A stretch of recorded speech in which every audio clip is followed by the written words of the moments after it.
എല്ലാവരും സുഖമായിട്ട് സന്തോഷമായിട്ടിരിക്കുന്നു എന്ന് വിശ്വസിക്കുന്നു. പുതിയൊരു വ്ളോഗിലോട്ട് എല്ലാവർക്കും സ്വാഗതം. ഞാൻ ഇന്ന് സംസാരിക്കാൻ പോകുന്നത് നിങ്ങൾ തമ്പനയിൽ കണ്ട പോലെ ഒരു സ്കാമിനെ കുറിച്ചാണ്. ഇത് നടന്നത് ആക്ച്വലി ഒരു 6 months ബാക്കാണ്. ആ സമയത്ത് ഞാൻ വീഡിയോസ് ചെയ്യുന്നുണ്ടായിരുന്നില്ല യൂട്യൂബിൽ. അപ്പോൾ ഞാൻ പിന്നെ അത് മറന്നുപോയി. ഇപ്പോൾ റീസെൻ്റായിട്ട് ഞങ്ങൾ എന്തോ ഇമിഗ്രേഷനെ കുറിച്ച് സംസാരിക്കുന്ന സമയത്താണ് that came to my mind. അപ്പോൾ ഞാൻ വിചാരിച്ചു അത് നിങ്ങളുമായിട്ട് ഷെയർ ചെയ്യാം.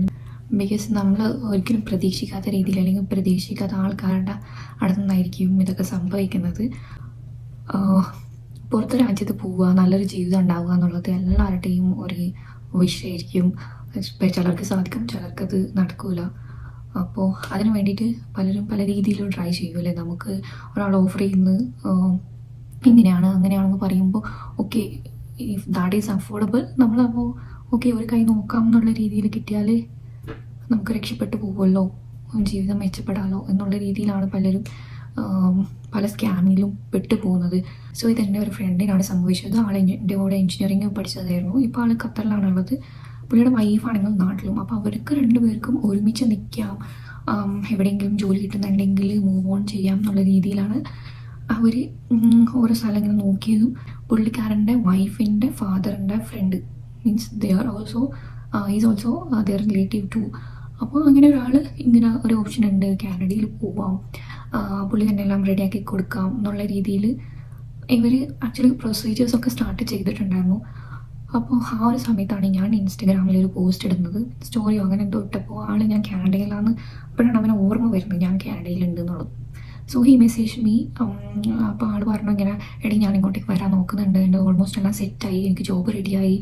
So I was so happy for him, but at the same time I was wondering like how could even that happen, because ഇവിടെ ഉള്ള ആൾക്കാർക്ക് ജോലി കിട്ടുന്നില്ല. ഒരുപാട് പേര് ജോലിയില്ലാണ്ട് നടക്കുന്നുണ്ട്. ഇവൻ വേറെ ഒരു പ്രൊവിൻസിൽ നിന്ന് വന്ന ആൾക്കാർക്ക് പോലും ഇപ്പോൾ ഞങ്ങളുള്ള സ്ഥലത്ത് ജോലി കിട്ടാൻ ഭയങ്കര പാടാണ്. ഇവൻ കാനേഡിയൻ എക്സ്പീരിയൻസ് ഉണ്ടായിട്ട് പോലും. സോ അങ്ങനെ ഒരു സാഹചര്യത്തിൽ പുറത്തുനിന്ന് ഇന്ത്യയിൽ നിന്ന് ഒരാൾ വരുന്നു, ഒരാൾ ഇവിടെ ജോലി റെഡിയാവുന്നു, അതൊക്കെ കേൾക്കുമ്പോൾ നമുക്ക് വണ്ടടിച്ചു പോലെ, ആരാണെങ്കിലും വണ്ടടിച്ചു പോകും. സോ ഞാനും അങ്ങനെ ആയി. പക്ഷെ ഞാൻ അവനോടത് പറഞ്ഞില്ല, കാരണം പുള്ളി പറഞ്ഞല്ല ഓക്കെയാണ് റെഡിയാണെന്ന് പറയുമ്പോൾ പിന്നെ നമ്മൾ അങ്ങോട്ടേക്ക് ഒന്നും ചോദിക്കേണ്ട ആവശ്യമുള്ളൂ.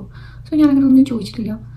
അപ്പോൾ ഞാൻ എന്തായിട്ടാണ് ജോലി കിട്ടിയതൊക്കെ ചോദിച്ചപ്പോൾ പുള്ളി പറഞ്ഞു അതൊരു ഫാക്ടറിയിലാണ് വർക്ക് കിട്ടിയിരിക്കുന്നത്. ലൈക്ക് അവർലി $26 ആണ് hourly payment.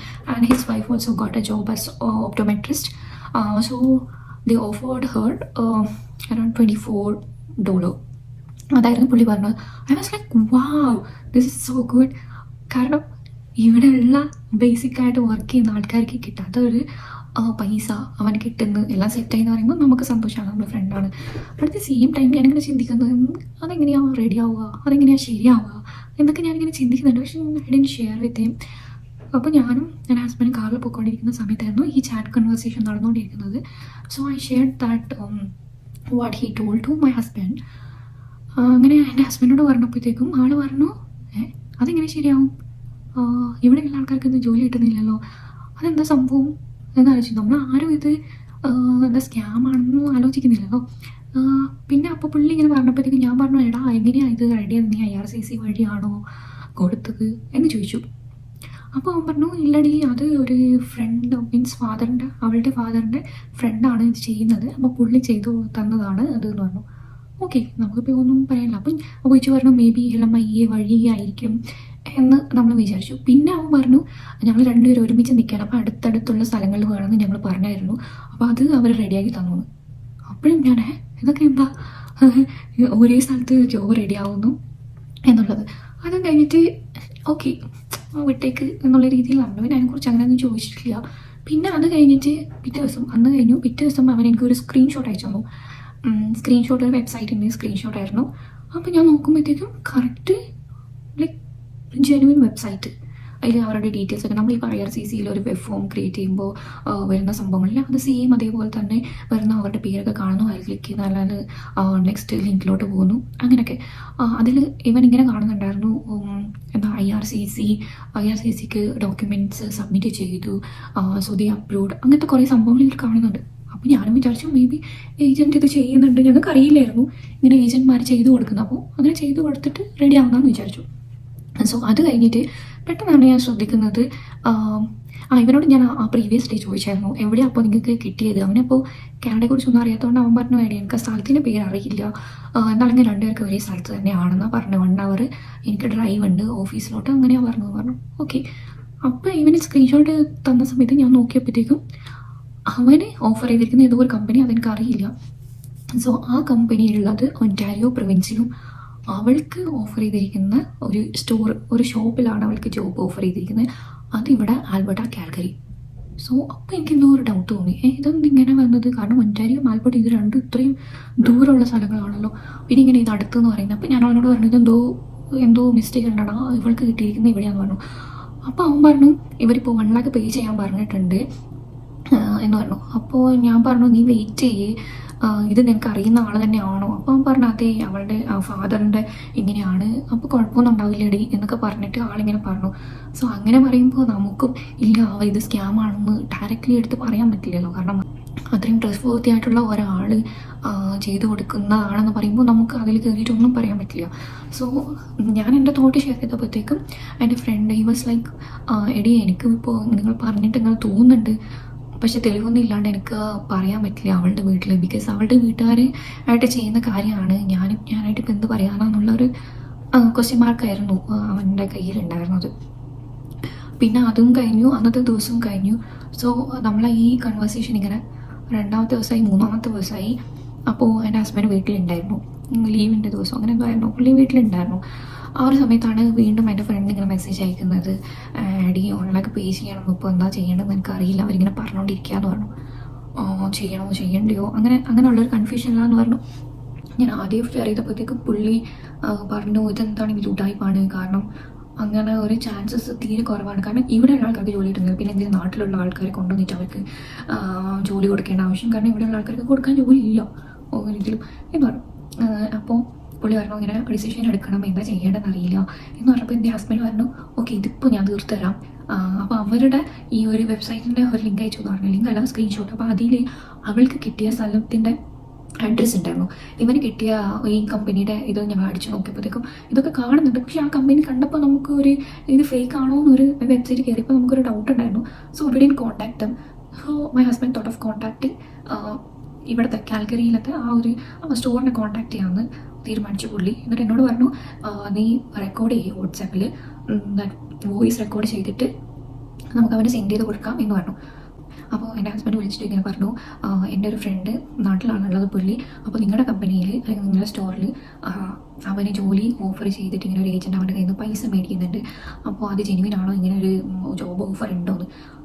Then very next moment അവർ എന്ന് വെച്ചാൽ ആ വിളിച്ച ആ സ്റ്റോറിൽ ആ പുള്ളി അപ്പോൾ തന്നെ ചിരിച്ചിട്ട് ചോദിച്ചു അതെന്തിന് ഞങ്ങൾ അങ്ങനെ ജോലി കൊടുക്കുന്നത്, ആ പുള്ളി ഞങ്ങളോട് ചോദിച്ചു. അപ്പോൾ എൻ്റെ ഹസ്ബൻഡ് പറഞ്ഞു അതാണ് ഞാനും വിചാരിച്ചത്, ഇവിടെയുള്ള ആൾക്കാർക്ക് ജോലി കൊടുക്കാൻ ജോലിയില്ല, പിന്നെ എന്തിനാ നിങ്ങൾ നാട്ടിൽ നിന്ന് ഒരാളെ കൊണ്ടുവന്നിട്ട് ഇവിടെ ജോലി ചെയ്യിക്കേണ്ടത്, അതും $24 per hour ആണ് പറഞ്ഞത്. അപ്പോൾ പുള്ളി പറഞ്ഞു വീണ്ടും പുള്ളി ചിരിച്ചിട്ട് പറഞ്ഞു ഇവിടെ ബേസിക് പേ വരുന്നത് 15 ആണ്, സോ ബേസിക് ആയിട്ടുള്ള ഒരു പണിക്ക് എനിക്ക് ഇവിടെയുള്ള ആൾക്കാരെ വിട്ട് ഞാൻ എന്തിന് $24 കൊടുത്തിട്ട് വേറെ സ്ഥലത്തുനിന്ന് ആൾക്കാരെ കൊണ്ടുവരുന്നതെന്ന് വെച്ചിട്ട് പുള്ളി ചിരിക്കുകയായിരുന്നു. അപ്പോൾ അത് കഴിഞ്ഞിട്ട് അത് ആ ഓഡിയോ ഞങ്ങൾക്ക് അവനെ അയച്ചു കൊടുത്തു. അപ്പോൾ അവൻ പറഞ്ഞു എടി താങ്ക്സ് ഉണ്ട്, അല്ലെങ്കിൽ ഞാൻ വിട്ടുപോയി, ഇപ്പം ഞാൻ പൈസ കൊടുക്കാനിരിക്കുകയായിരുന്നു, ഇതെന്താണെങ്കിലും ഞാൻ അവരുടെ വീട്ടിൽ സംസാരിക്കട്ടെ എന്ന് പറഞ്ഞിട്ട് അവൻ എന്നിട്ട് പിന്നെ അത് വേണ്ടാന്ന് വെച്ചു. ഞാൻ കുറച്ച് നാൾ കഴിഞ്ഞിട്ട് അവനെ ചോദിച്ചായിരുന്നു അവരോട് എന്താ ഇടാന്ന് ചോദിച്ചപ്പോൾ അത് വേണ്ട, ഞാൻ പൈസ അടിച്ചില്ല എന്ന് പറഞ്ഞു. എൻ്റെ ഫ്രണ്ട് ഇപ്പോൾ എന്നോട് ചോദിച്ചുകൊണ്ട് അല്ലെങ്കിൽ എൻ്റെ ഒരു പോസ്റ്റ് കണ്ട് അവൻ എന്നെ ഓർത്തുകൊണ്ട് അവൻ അത്രയും ആ ഒരു സ്കാമിൽ നിന്ന് രക്ഷപ്പെട്ടു. സാധാരണ ഇവിടെ വരാൻ വേണ്ടിയിട്ട് ഇപ്പോൾ LMIA വഴി നാട്ടിൽ നിന്ന് ആൾക്കാർ കൊണ്ടുവരുന്നുണ്ട്, ആ കൊണ്ടുവരാൻ വേണ്ടിയിട്ട് മേടിക്കുന്നത് നാട്ടിലത്തെ 50 ലക്ഷം രൂപയൊക്കെയാണ് ഒരാളുടെ ചെയ്യുന്നത്. സോ നിങ്ങൾ ചെയ്യേണ്ടതെന്ന് വെച്ച് കഴിഞ്ഞാൽ നിങ്ങൾക്കിപ്പോൾ എല്ലാവർക്കും ആഗ്രഹം ഉണ്ടാവും അങ്ങോട്ടേക്ക് വരാൻ, ഇങ്ങനത്തെ എന്തെങ്കിലും ഓഫർ നിങ്ങൾക്ക് കിട്ടുന്നു ഒരാൾ പറയുന്നത്, അങ്ങനെയാണെങ്കിൽ നിങ്ങൾ ഏത് രാജ്യത്തോടാണോ നോക്കുന്നത് അവിടെയുള്ള ആരെങ്കിലും ആയിട്ട് കോൺടാക്ട് ചെയ്യാൻ നോക്കുക. ഇപ്പോൾ എളുപ്പമാണ് ഒരാളായിട്ട് കോൺടാക്ട് ചെയ്യുന്നതെന്ന് വെച്ചാൽ, കാരണം സോഷ്യൽ മീഡിയ ഉണ്ട്. ഇപ്പോൾ ഒരു നാടിൻ്റെ പേര് അടിച്ചു കൊടുത്തു കഴിഞ്ഞാൽ നമുക്ക് കുറച്ച് ആൾക്കാരുടെ അല്ലെങ്കിൽ പ്രൈവറ്റ് അക്കൗണ്ട് അല്ലെങ്കിൽ അവിടെ ഉള്ള ആൾക്കാരുടെ അക്കൗണ്ട് കാണിക്കും. പ്രത്യേകിച്ചും ഇപ്പോൾ ഉള്ള ആൾക്കാരൊക്കെ വീഡിയോ കോണ്ടന്റ് ക്രിയേറ്റേഴ്സ് ഇഷ്ടംപോലെ ഉണ്ട്. അപ്പോൾ നമുക്ക് അവരുമായിട്ട് കോൺടാക്ട് ചെയ്യാൻ പറ്റും. ഇല്ലെങ്കിൽ നമ്മളെ ഫ്രണ്ട്സിനോട് ചോദിക്കുക, ഫാമിലി മെമ്പേഴ്സിനോട് ചോദിക്കുക, റിലേറ്റീവ്സിനോട് ചോദിക്കുക, അറിയുന്ന ആരെങ്കിലും ഉണ്ടാവും. സോ അതുകൊണ്ട് തന്നെ നിങ്ങൾ ചോദിക്കുക, ജെനുവിനാണോ എന്ന് അന്വേഷിക്കുക, എന്നിട്ട് വേണം നിങ്ങൾ ഹാർഡ് ഏൺ മണി അവർക്ക് കൊടുക്കാൻ. കൊടുത്തു കഴിഞ്ഞിട്ട് ഇങ്ങനെയൊക്കെ സംഭവിച്ചിട്ടൊന്നും പറയാനില്ല അല്ലേ. സോ മാക്സിമം അത് ചെയ്യുന്നതിന് മുമ്പ് എഫോർട്ട് ഇടുക, കാരണം നമ്മളെ കയ്യിലുള്ള പൈസയാണ്, നമ്മളെ ലൈഫാണ്. സോ അതാർക്കും പറ്റിച്ചു കൊടുക്കാനായിട്ട് നിൽക്കരുത് എൻ്റെ ഫ്രണ്ടിൻ്റെ കേസാണെങ്കിൽ പോലും അത്രയും വിശ്വാസമുള്ള ആൾ, അല്ലെങ്കിൽ അവരുടെ വീട്ടിലെ രംഗത്തിനെ പോലെ, അല്ലെങ്കിൽ അത്രയും ക്ലോസ് ആയിട്ടുള്ള റിലേറ്റീവാണ്, ഫ്രണ്ടാണ്, അങ്ങനെയുള്ള ആൾ നമ്മൾ ഒരിക്കലും പ്രതീക്ഷിക്കുന്നില്ല. എന്നാൽ പോലും നിങ്ങൾ അന്വേഷിക്കുക, ആരാണെങ്കിൽ പോലും അന്വേഷിക്കുക. ഇപ്പോൾ ഏത് നാട്ടിൽ പോകാനാണെങ്കിലും ആ നാട്ടിൻ്റെ ഒഫീഷ്യൽ വെബ്സൈറ്റ്സ് ഉണ്ടാവും, അല്ലെ ഇമിഗ്രേഷൻ്റെ വെബ്സൈറ്റ്സ് ഉണ്ടാവും. അപ്പോൾ അവിടെ കയറി നോക്കുക ഇങ്ങനെ ഇപ്പോൾ അവർ കൊടുക്കുന്നുണ്ടോ എന്നുള്ളത്. എന്നിട്ട് അവിടെ ഒഫീഷ്യലായിട്ട് അപ്ലൈ ചെയ്യാൻ നോക്കുക. ഏജൻറ്റ് വഴി പോകുന്നതിനേക്കാളും എത്രയോ ബെറ്ററാണ് നിങ്ങൾ ഒഫീഷ്യൽ പേജ്, ഇമിഗ്രേഷൻ്റെ പേജിൽ ഓരോ രാജ്യത്തിനും ഉണ്ടാവും, അതിൽ കയറി നോക്കുക. ഇപ്പോൾ കാനഡയുടെ ആണെങ്കിൽ ircc.ca എന്നുള്ള വെബ്സൈറ്റിൽ കയറി കഴിഞ്ഞാൽ നിങ്ങൾക്ക് ഇൻഫർമേഷൻ ഉണ്ടാവും. അവിടെ വർക്ക് പെർമിറ്റിന് എന്തൊക്കെ ക്രൈറ്റീരിയാസ് ആണുള്ളത്, നിങ്ങൾ എലിജിബിൾ ആണോ, നിങ്ങൾക്ക് കിട്ടുമോ ഒക്കെ നോക്കുക. പറ്റുവാണെങ്കിൽ നിങ്ങളായിട്ട് ഓണായിട്ട് ചെയ്യുക. എല്ലാവരും വിചാരിക്കുന്നതെന്ന് വെച്ച് കഴിഞ്ഞാൽ ഇതെന്തോ റോക്കറ്റ് സയൻസ് ആണോ, തെറ്റിക്കഴിഞ്ഞാൽ വലിയ പ്രശ്നമാണ്, അങ്ങനെ ഒന്നുമില്ല. ഇവിടെ എല്ലാവരും കൂളാണ്. നിങ്ങൾ എന്തെങ്കിലും കൊടുത്ത് തെറ്റിപ്പോയി അവർ നിങ്ങൾക്ക് മെയിലയക്കും വീണ്ടും ഒന്ന് അത് അയക്കാൻ, അല്ലെങ്കിൽ എന്തെങ്കിലും അവർക്ക് വേണമെന്നുണ്ടെങ്കിൽ അവർ നിങ്ങൾക്ക് മെയിലയക്കും. ഒരിക്കലും നിങ്ങൾ ചുമ്മാ ഏജൻറ്റ് വഴി പോയിട്ട് അവർക്ക് പൈസ കൊടുക്കുക. ഇവൻ നമ്മൾ PR കിട്ടിയവർ, സ്പൗസൽ PR വേണ്ടിയിട്ടൊക്കെയല്ലോ, അതിന് പോലും ഏജൻറ്റ് ത്രൂ പോകുന്ന ആൾക്കാരെയാണ് നമ്മൾ കണ്ടിട്ടുള്ളത്. PR വെക്കുന്ന ആൾക്കാർ, നമ്മൾ അറിയുന്ന ആൾക്കാർ ഇഷ്ടംപോലെ ചെയ്യുന്നവരുണ്ട്. എല്ലാവരോടും ഞങ്ങൾ പറഞ്ഞു ചെയ്യേണ്ട, നിങ്ങൾ ഓണായിട്ട് ചെയ്യുക. ഞാൻ അപ്ലൈ ചെയ്യുന്ന സമയത്ത് ഞാൻ എൻ്റെ ഓണായിട്ടാണ് ചെയ്തത്. പിന്നെ ഡൗട്ടുള്ളത് കുറേ അവിടെ ഇവിടെ ഞാൻ ആദ്യം തന്നെ യൂട്യൂബിൽ കുറേ വീഡിയോ നോക്കി മനസ്സിലാക്കിയിരുന്നു എന്തൊക്കെയാണ് വേണ്ടിയെന്നുള്ളത്. സോ ഞാൻ അതിന് വേണ്ടിയിട്ടുള്ള വർക്ക് ആദ്യം സ്റ്റാർട്ട് ചെയ്തിട്ടുണ്ടായിരുന്നു, എന്തൊക്കെയാണ് വേണ്ടതെന്ന് വെച്ചിട്ട്. പിന്നെ അത് കഴിഞ്ഞിട്ട് ഞാൻ സ്വന്തമായിട്ട് തന്നെയാണ് എല്ലാം ചെയ്തത്. അത് നമുക്ക് ചെയ്യാവുന്നതേ ഉള്ളൂ. ഇല്ലെങ്കിൽ എൻ്റെ ഹസ്ബൻഡ് പറഞ്ഞു, നീ പേടിക്കണ്ട, എന്തെങ്കിലും മിസ്സായിട്ടുണ്ടെങ്കിൽ, എന്തെങ്കിലും തെറ്റുണ്ടാവും, അല്ലെങ്കിൽ അവർക്ക് എന്തെങ്കിലും വേണമെന്നുണ്ടെങ്കിൽ അവർ കോൺടാക്ട് ചെയ്യും, ഒരു പ്രശ്നമില്ല എന്ന് പറഞ്ഞിട്ട് ഞങ്ങൾ സ്വന്തമായിട്ട് ചെയ്തതാണ്. അതുകൊണ്ട് തന്നെ നമുക്ക് എത്രയോ പൈസ ലാഭമായി. നമ്മളിവിടെ അറിയുന്ന ആൾക്കാർ 1000, 1500, 2000, 2500, 3000 വരെ മേടിക്കുന്ന ആൾക്കാരുണ്ട് ഇത് ചെയ്ത് കൊടുക്കാൻ വേണ്ടിയിട്ട്. അവരൊന്നും ചെയ്യൂല, ജസ്റ്റ് ഈ ഫോമൊക്കെ എടുത്ത് നമ്മളെ കൊണ്ട് ഫിൽ ചെയ്യിപ്പിച്ചിട്ട് അവർ ജസ്റ്റ് സബ്മിറ്റ് ചെയ്യും. ഇതിന് വേണ്ടിയിട്ടാണ് നമ്മൾ ഈ പൈസ കൊടുക്കുന്നത്. So don't do that. നിങ്ങൾ ഇപ്പം കാനഡയിലോട്ട് നോക്കുന്നുണ്ട്, നിങ്ങൾക്ക് ഇവിടെ ആരെയും അറിയില്ല എങ്കിൽ ഞാൻ എൻ്റെ ഇൻസ്റ്റഗ്രാമിൻ്റെ ID ഇവിടെ താഴെ ഡിസ്ക്രിപ്ഷനിൽ കൊടുക്കാം, മെസ്സേജ് അയക്കാം, അവിടെ റിപ്ലൈ തരുന്നതായിരിക്കും. പിന്നെ IRCC വെബ്സൈറ്റിൻ്റെ ലിങ്കും ഞാനിവിടെ കൊടുക്കാം, അതിൽ കയറി നിങ്ങൾക്ക് നോക്കാം. പിന്നെ നിങ്ങൾക്ക് അറിയുന്ന ഇങ്ങോട്ടേക്ക് വരാൻ നോക്കുന്ന ആരെങ്കിലും ഉണ്ടെങ്കിൽ അവർക്ക് ഈ വീഡിയോ മസ്റ്റായിട്ട് ഷെയർ ചെയ്ത് കൊടുക്കുക, ഹെൽപ്ഫുള്ളായിരിക്കും ആൾക്കാർക്ക്. സോ എല്ലാവരും സുഖമായിട്ട് സന്തോഷമായിട്ട് ഇരിക്കുക. അപ്പോൾ ടേക്ക് കെയർ, ബൈ ബൈ.